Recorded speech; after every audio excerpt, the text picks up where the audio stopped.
अस्सलाम वालेकुम dear students, आज हम जो चैप्टर स्टार्ट करने वाले हैं वो है फार्माकोकाइनेटिक्स एंड फार्माकोडायनामिक्स। फार्माकोलॉजी का सेकंड चैप्टर है। जैसे कि हमने फार्माकोडायनामिक्स एंड फार्माकोकाइनेटिक्स का डिफिनीशन पढ़ा था फर्स्ट चैप्टर में, ये एक्चुअली थर्ड चैप्टर है, लेकिन सेकंड में हम इसलिए पढ़ते हैं क्योंकि आगे सेकंड चैप्टर के लिए फिर इसका समझना बहुत ज़रूरी है, तो इस वजह से हम इसको सेकंड चैप्टर में पढ़ते हैं। तो आइए स्टूडेंट स्टार्ट करते हैं कि फार्माकोकाइनेटिक्स और फार्माकोडायनामिक्स का डिटेल हम कैसे पढ़ते हैं, इसमें क्या क्या है। ऑब्जेक्टिव इस चैप्टर का क्या है। At the end of this lecture the students will be able to, इस चैप्टर के एंड में स्टूडेंट्स एबल होंगे कि डिफाइन फार्माकोकाइनेटिक्स क्या है, फार्माकोडायनामिक्स क्या है, इसको डिफाइन करेंगे। Discuss half life and availability, bio availability, half life और बायो अवेलेबिलिटी के बारे में हम जानेंगे। Describe factor affecting bio availability, किस चीज़ से बायो अवेलेबिलिटी अफेक्ट होती है उसको हम उस फैक्टर्स के बारे में हम जानेंगे। Discuss various mechanism through which drug exert their action on the body, और वो वेरियस मैकेनिज्म भी डिस्कस करेंगे जिसके ज़रिए drug exert their action in the body. जो ड्रग जो है ना वो अपना एक्शन बॉडी के ऊपर एक्सर्ट करता है, तो उसको भी एक्सप्लेन करेंगे। एक्सप्लेन थेरापेटिक इंडेक्स, और थेरापेटिक इंडेक्स को एक्सप्लेन करेंगे। तो आइए स्टूडेंट्स स्टार्ट करते हैं। तो स्टार्ट लेने से पहले आप लोगों ने जो भी स्टूडेंट्स हमारे चैनल पे नए हैं तो इस चैनल को सब्सक्राइब करें, कमेंट करें and press the bell icon, ताकि जो न्यू नोटिफिकेशन है, न्यू वीडियो का नोटिफिकेशन है, वो आप लोगों को बहुत जल्द मिल सके। बिना टाइम वेस्ट के स्टार्ट करते हैं फार्माकोकाइनेटिक। फर्स्ट हम फार्माकोकाइनेटिक का डिटेल पढ़ेंगे इस वीडियो लेक्चर में, और नेक्स्ट वीडियो लेक्चर में हम पढ़ेंगे फार्माकोडायनामिक। फार्माकोकाइनेटिक कौन सा, फार्माकोकाइनेटिक किस चीज़ को कहते हैं। फार्माकोकाइनेटिक वो स्टडी है जिसमें हम पढ़ते हैं absorption, distribution, metabolism and excretion of drug. इसमें हम पढ़ते हैं What the body does to the drug, या बॉडी का जो काम है ड्रग के साथ, तो उसको हम इस फार्माकोकाइनेटिक्स में पढ़ते हैं। फार्माकोकाइनेटिक्स में हम क्या पढ़ेंगे कि बॉडी ड्रग के साथ क्या करता है। तो बॉडी जो है ना वो फर्स्ट एब्जॉर्ब करती है ड्रग को through mouth, through oral, through parental, sublingual, जिसके ज़रिए से भी माउथ जो है ना वो ड्रग को क्या करती है, फर्स्ट उसकी एब्जॉर्प्शन करती है, फिर उसकी डिस्ट्रीब्यूशन करती है, बॉडी में इसको डिस्ट्रीब्यूट करती है, फिर उसकी मेटाबॉलिज्म करती है, यानी जो बायो अवेलेबिलिटी है, जितनी भी ड्रग हमारे एक्शन साइट पे पहुंच गया है तो वहाँ पे अब एक्शन करेगा, मेटाबॉलिज्म करेगा, फिर उसके बाद एक्सक्रीशन करती है, ड्रग का एक्सक्रीशन फ्रॉम द बॉडी करती है। तो इस फार्माकोकाइनेटिक्स में इस सारे एक्शंस को हम डिटेल के साथ पढ़ेंगे। What the body does to the drug, body क्या करता है ड्रग के साथ, इसको पढ़ेंगे। और ये जो काइनेटिक है ये ग्रीक वर्ड से निकला है काइनेसिस, जिसका मतलब क्या है, मूवमेंट, यानी ड्रग हमारे बॉडी में कैसे मूवमेंट करता है, इस सारे प्रोसेस को हम डिटेल के साथ पढ़ेंगे। The process by which a drug is absorb, distributed, metabolised and eliminated by the body, वो प्रोसेस जिसमें ड्रग जो है ना वो एब्जॉर्ब होता है, डिस्ट्रीब्यूट होता है, मेटाबोलाइज्ड होता है एंड एलिमिनेट या एक्सक्रीट होता है फ्रॉम द बॉडी, तो इसको हम पढ़ते हैं, इसको हम कहते हैं pharmacokinetics. Once drug is administered, it is absorbed, enter the blood, it is distributed to different part of the body, reach the site of action, is metabolized and then excreted। बस जो है ना वंस जब drug जो है ना वो enter होती है, यानी बॉडी के एंटर चला जाता है, एडमिनिस्टर होता है through oral route, through parenteral route. Parenteral किस चीज़ को कहते हैं, IM, सबकोटेनियस या IV, ये क्या है, ये सारे पेरेंटल रूट है, यानी वो रूट जो कि इंजेक्शन के थ्रू हम एंटर करते हैं ड्रग को, तो उसको हम पेरेंटल कहते हैं। और या तो इटर्नल रूट के ज़रिए, यानी ओरल, रेक्टल या सबक्यूटेनियस के ज़रिए क्या करते हैं, सबलिंगुअल के ज़रिए, या सबलिंगुअल के ज़रिए जब वो ड्रग को एंटर करते हैं, तो इस सारे रूट के ज़रिए हम ड्रग को क्या करते हैं, एब्जॉर्ब करती है, हमारी बॉडी ड्रग को एब्जॉर्ब करती है, फिर उसको डिस्ट्रीब्यूट करती है, फिर मेटाबोलाइज्ड करती है और फिर एलिमिनेट करती है। जब इसके ज़रिए ड्रग जो है ना वो एडमिनिस्टर हुआ है हमारे बॉडी में, देन एंटर द ब्लड, फिर ये ब्लड के अंदर चला जाता है, वहाँ से different part of the body में डिस्ट्रीब्यूट होता है और फिर साइट ऑफ एक्शन तक पहुँच जाता है। जब ड्रग साइट ऑफ एक्शन तक पहुँच जाता है तो वहाँ पे मेटाबोलाइज्ड होता है, और जब वो मेटाबोलाइज्ड हो जाए तो वहाँ से फिर क्या होता है, एक्सक्रीशन, इसकी एलिमिनेशन स्टार्ट होती है। Drug may be transported across the membrane by passive or active transport. Drug जो है ना ये ट्रांसपोर्ट यानी डिफ्यूजन के ज़रिए क्या करती है, मेम्ब्रेन को क्रॉस करती है। या तो एक्टिव ट्रांसपोर्ट होता है या पैसिव ट्रांसपोर्ट होता है। ये दोनों टू पार्ट्स है, टू टाइप्स है डिफ्यूजन की। अब हम पढ़ेंगे कि व्हाट इज़ पैसिव ट्रांसपोर्ट और what is active transport. So passive transport वो ट्रांसपोर्ट होता है जिसमें एनर्जी की नीड न आए, मतलब without any need of energy. जब मेम्ब्रेन को क्रॉस करे ड्रग तो उसको हम क्या कहते हैं, उसको हम कहते हैं पैसिव ट्रांसपोर्ट। वो मूवमेंट ऑफ ड्रग जिसमें विदाउट, बिना किसी वेस्ट ऑफ एनर्जी के, बिना किसी नीड ऑफ एनर्जी के जब मेम्ब्रेन को ड्रग क्रॉस करे तो उसको हम कहते हैं पैसिव ट्रांसपोर्ट। और एक्टिव ट्रांसपोर्ट वो ट्रांसपोर्ट होता है जिसमें एनर्जी की ज़रूरत आ जाए, यानी वो ट्रांसपोर्ट जब ड्रग मेम्ब्रेन को क्रॉस करता है तो उसमें एनर्जी की नीड आ जाए तो उसको हम कहते हैं active transport. It is the transfer of drug against a concentration of drug against a concentration gradient as needed energy. ये वो ड्रग का ट्रांसपोर्ट होता है जिसमें किस चीज़ का ज़रूरत होती है, जिसमें ज़रूरत होती है जब वो ड्रग मेम्ब्रेन को क्रॉस करती है तो वो अगेंस्ट होता है, एक दूसरे के अगेंस्ट होता है। जब वो एक दूसरे के अगेंस्ट होता है तो इस वजह से इसमें एनर्जी की नीड आ जाती है, और जब एनर्जी की नीड आ जाए तो इसको हम क्या कहते हैं, एक्टिव ट्रांसपोर्ट कहते हैं। It is carried by a specific carrier of protein, और ये एक स्पेसिफिक कैरियर ऑफ प्रोटीन से कैरी होती है।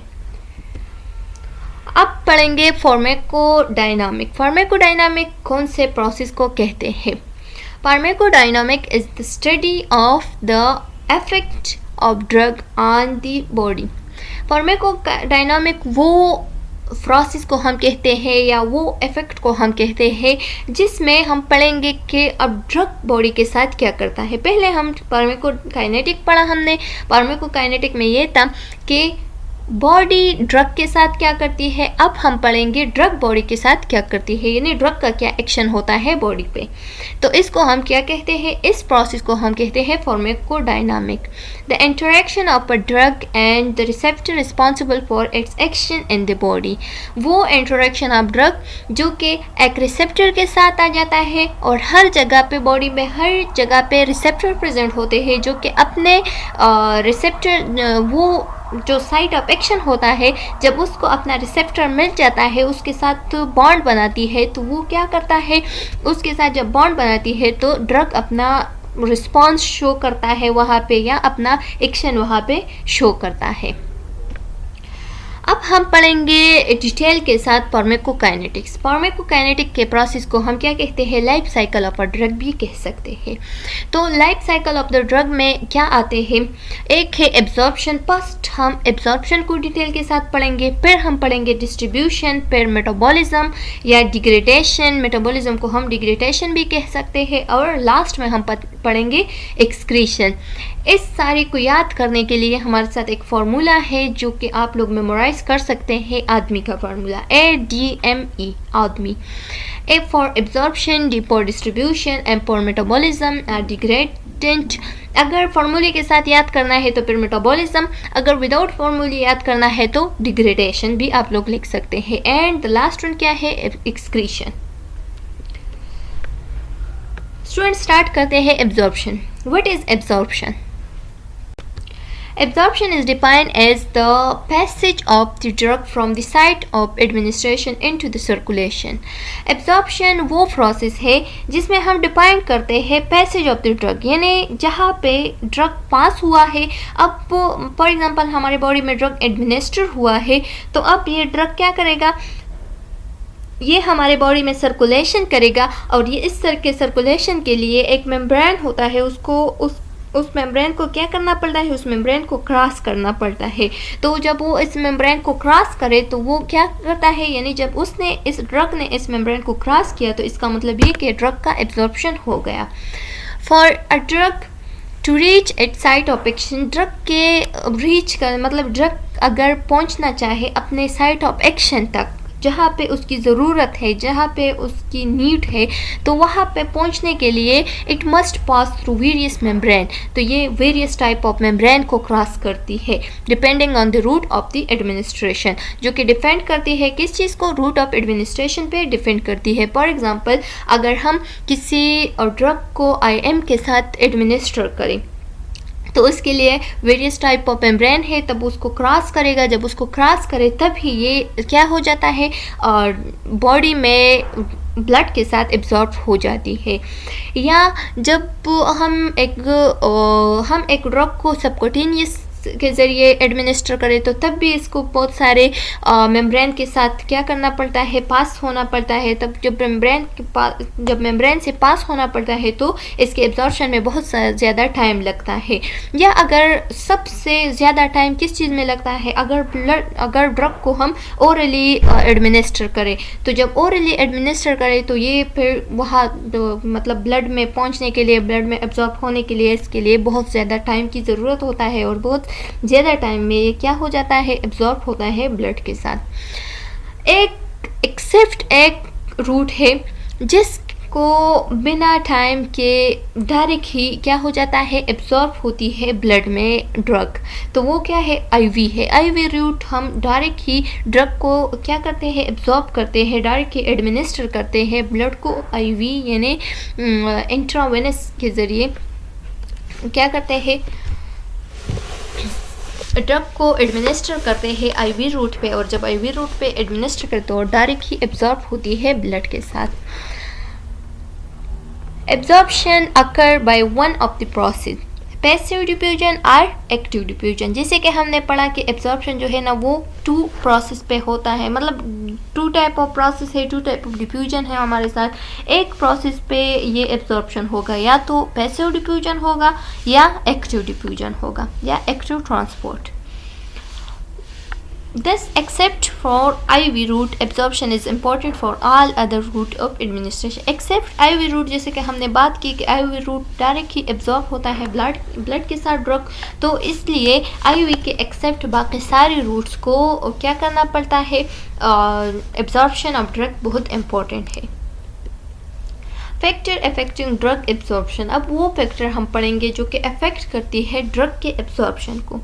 तो several factors influence the rate of and extent of absorption of a drug. They are, the first one is disintegration or dissolution and dissolution time. Disintegration हम कहते हैं breakdown को, यानी first क्या होगा, ब्रेकडाउन होगा, तो ये भी ब्रेकडाउन ऑफ ड्रग भी, जब ब्रेकडाउन ऑफ ड्रग हो जाता है तो वो भी क्या करता है, एब्जॉर्प्शन को इफेक्ट करता है।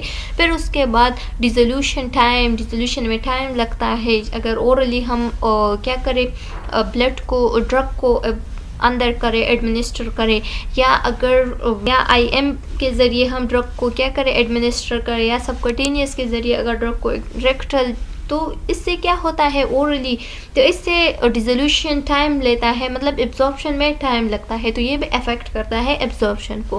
फिर होता है फॉर्मेशन में भी बहुत ज़्यादा टाइम लगता है। फॉर्मेशन ऑफ मतलब एब्जॉर्प्शन के फॉर्मेशन में भी टाइम लगता है, ये भी क्या करता है, ड्रग को अफेक्ट करता है। फिर आता है फॉर्मुलेशन भी बहुत ज़्यादा अफेक्ट करता है ड्रग को और ड्रग की एब्जॉर्प्शन को। अब फॉर्मुलेशन कैसे अफेक्ट करता है ड्रग को, तो फॉर्मुलेशन में हम पढ़ेंगे पार्टिकल साइज़ को। पार्टिकल साइज़ फॉर एग्जांपल हमारे साथ एक ड्रग का पार्टिकल साइज़ है, वो क्या है, बड़ा है, तो उसके तोड़ फोड़ में, उसके ब्रेकडाउन में, उसकी डिसोल्यूशन में बहुत ज़्यादा टाइम लगता है, उसके एब्जॉर्प्शन में बहुत ज़्यादा टाइम लगता है। Small particle size is important for better absorption of drug. Small particle size जो है ना, ये बहुत इंपॉर्टेंट है ड्रग के एब्जॉर्प्शन के लिए। फॉर एग्जांपल हमारे साथ एक ड्रग है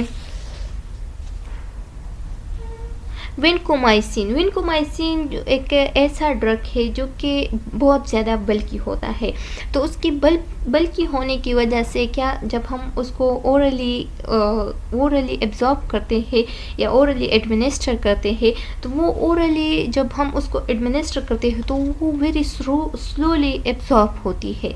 तो इसलिए इस ड्रग को हम क्या करते हैं, आईवी के थ्रू एडमिनिस्टर करते हैं, ताकि इसकी जो लार्ज साइज़ है, इसकी जो बल्कि साइज़ है वो डायरेक्ट ही क्या हो जाए, इसकी थर्ड पॉइंट में टाइम वेस्ट न हो जाए और डायरेक्ट ही अपना साइट ऑफ एक्शन तक पहुंच जाए। फिर हम पढ़ते हैं लिपिड सॉल्युबिलिटी। लिपिड सॉल्युबिलिटी बहुत ज़्यादा ज़रूरी है एब्जॉर्ब होने के लिए, क्योंकि जो हमारा लिपिड मेम्ब्रेन होता है, वो किस चीज़ से बनता है, फास्फोलिपिड से बनता है, यानी लिपिड से बना हुआ मेम्ब्रेन होता है। तो जो मेम्ब्रेन लिपिड से बना हुआ होता है, तो उसको डायरेक्ट ही जब लिपिड सॉल्युबिलिटी वहाँ पे आ जाती है, तो वो डायरेक्ट ही एब्जॉर्ब करती है उस ड्रग को। एरिया एंड विस्कुलरिटी, अगर हमारे साथ एक एरिया है या वॉल्यूम ऑफ उस जगह की वॉल्यूम है तो वो बड़ी हो जाए, अगर उसकी वॉल्यूम बड़ी है, मेम्ब्रेन की वॉल्यूम बड़ी है, या उस जहाँ पे ये ड्रग पहुंचा है उस जगह की वॉल्यूम बड़ी है, तो क्या हो जाएगा, इससे ये होता है कि ड्रग की जो एब्जॉर्प्शन है वो बहुत इजीली हो जाता है। या जिस जगह में वेसल ज़्यादा होते हैं तो उस जगह में भी क्या हो जाता है, फॉर एग्ज़ाम्पल हमारे साथ इंटेस्टाइन और स्टमक का एग्जांपल अगर हम ले, तो इंटेस्टाइन में बहुत जल्द और ज़्यादा ड्रग एब्जॉर्ब होता है as compare to stomach. Stomach में वॉल्यूम कम होता है, वेसल्स भी कम होते हैं, तो इस वजह से वहाँ पे ड्रग की एब्जॉर्प्शन ज़्यादा नहीं होती as compare to intestine. Gastro intestinal motility बहुत ज़्यादा ज़रूरी है। जो शख्स एक्सरसाइज करता है, डेली एक्सरसाइज करता है, ज़्यादा वर्क करता है, तो ज़्यादा वर्क की वजह से या ज़्यादा एक्सरसाइज की वजह से उसकी जो ड्रग एब्जॉर्प्शन है वो बहुत जल्दी हो जाएगा, क्योंकि उसकी इंटेस्टाइनल मोटिलिटी बहुत ज़्यादा है। तो ड्रग की एब्जॉर्प्शन के लिए मोटिलिटी भी ज़रूरी है। यह डायरेक्टली प्रोपोर्शनल है किस चीज़ के साथ, ड्रग एब्जॉर्प्शन के साथ। As compare to, for example अगर हम एग्ज़ाम्पल ले एक ऐसे पेशेंट का जो कि व्हील चेयर पे बैठा होता है, या मतलब चलने फिरने की सलाहियत उसकी बहुत कमज़ोर है या वीक है वो बहुत, तो उसकी ड्रग एब्जॉर्प्शन बहुत ज़्यादा टाइम लेगा। प्रेजेंस ऑफ फूड में फॉर एग्ज़ाम्पल हमारे साथ एक फूड है जो कि फॉर एग्ज़ाम्पल हमारे साथ एक ड्रग है टेट्रासाइक्लिन एक ऐसा ड्रग है जो कि हम कैल्शियम के साथ नहीं ले सकते, मतलब जहाँ पे कैल्शियम प्रेजेंट हो तो वो उसकी एब्जॉर्प्शन को क्या करती है, डिक्रीज करती है। तो टेट्रासाइक्लिन चेलेट ऐसे ड्रग है जो कि हम किस चीज़ के साथ लेते हैं, हम उसको मिल्क से अवॉइड करते हैं। जब हम पेशेंट को वो रिकमेंड करते हैं वो ड्रग, तो कहते हैं कि कैल्शियम से अवॉइड रहे, मतलब जो मिल्क वगैरह है उससे उसके साथ ये न खाए। तो इसी तरह से ज़्यादा ड्रग ऐसे होते हैं जो कि हम फूड के साथ मिलकर खाते हैं, तो इससे उसकी एब्जॉर्प्शन पुअरली हो जाती है, मतलब उसकी एब्जॉर्प्शन पुअर हो जाती है। तो इस वजह से हम क्या करते हैं, रिकमेंड करते हैं कि जो ये अगर खाना है ये ड्रग तो खुराक से दूर रहे, या एम्प्टी स्टमक में खाए, या मतलब मिल्क के साथ ना खाए। तो इसी तरह से हम कहते हैं, जैसे कि यहाँ पे एग्जांपल भी दिया है टेट्रासाइक्लिन का, जो कि हमने बताया कि कैल्शियम के साथ अगर इसको खा ले तो क्या होता है, इसकी एब्जॉर्प्शन में डिक्रीज आ जाती है। फिर आती है पीएच एंड आयोनाइजेशन। पीएच और आयोनाइजेशन जो है ना, ये बहुत ज़्यादा अफेक्ट करती है एब्जॉर्प्शन को। अगर ड्रग आयोनाइज है तो उसकी एब्जॉर्प्शन बहुत पुअरली होगी। क्यों पुअरली होगी, क्योंकि तो आयोनाइज ड्रग होते हैं तो वो क्या करते हैं, लिपिड, जो सेल मेम्ब्रेन होता है वो लिपिड से बना होता है, और लिपिड आयोनाइज ड्रग को इजीली एब्जॉर्ब नहीं करते। तो इस वजह से इसकी एब्जॉर्प्शन में, आयोनाइज्ड ड्रग की एब्जॉर्प्शन में बहुत ज़्यादा डिफ़िकल्टी आ जाती है, बहुत कॉम्प्लेक्स होता है, और वो उसकी जो एब्जॉर्प्शन है वो इजीली नहीं हो जाती। तो इस वजह से यहाँ पे लिखा है कि ionized drug are fully absorbed, while unionized drug are lipid soluble and are well absorb. तो जो अनआयनाइज्ड ड्रग है वो लिपिड सॉल्युबल होता है और वहाँ पे जो मेम्ब्रेन प्रेजेंट है बॉडी में तो वो भी लिपिड सॉल्युबल है, तो इस वजह से क्या होता है वो लिपिड से बना हुआ होता है। तो इस वजह से जो अनआयनाइज्ड ड्रग है वो इजीली एब्जॉर्ब होती है as compare to ionised drug. यहाँ पे लिखा हुआ होता है, यहाँ पे लिखा है कि जो पीएच है वो भी इफ़ेक्ट करती है किस चीज़ पे, ड्रग के एब्जॉर्प्शन पे। तो जो एसिडिक इन्वायरमेंट होता है तो वो अनआयनाइज्ड ड्रग को क्या करता है, बहुत जल्द ही रैपिडली एब्जॉर्ब करती है। Acidic drug remain un-ionised in acidic medium, क्योंकि जो एसिडिक ड्रग होती है वो अनआयनाइज्ड रहती है एसिडिक मीडियम में, तो इस वजह से स्टमक जो है ना वो बहुत रैपिडली इसको एब्जॉर्ब करती है। फॉर एग्जांपल हमारे साथ एक एग्जांपल है एस्पिरिन का।